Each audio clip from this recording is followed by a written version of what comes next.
आज Nita Mukesh Ambani cultural centre के studio theatre में जुगलबंदी जलसो नाम का हमारा शो परफॉर्म किया। दरवाજો ખોલો બેન, ગભરાવાની જરૂર નથી સાહેબ, તોડી નાખીએ દરવાજો, હાથ તોડી નાખો સાલીનો દરવાજો અને પોલીસ દરવાજો તોડે। परफॉर्म करने का भी बहुत मज़ा इसलिए आता है कि वेरी गुड इकोस्टिक, इसका एम्बियंस साउंड इतना अच्छा जाता है, लाइटिंग इतना बढ़िया यहाँ पे डिज़ाइन हो सकता है और आर्टिस्ट की कंफर्ट के लिए from backstage to green room this space is designed ideally tailor made for all the artist.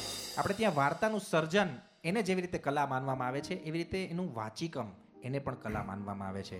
Audience भी बढ़िया मिलता है यहाँ पे और हमें रिस्पांस भी अच्छा मिलता है और एक आह्लादक अनुभव हम दिल में लिए हुए हर बार वापस जाते हैं। Looking forward to once again come here. Thank you.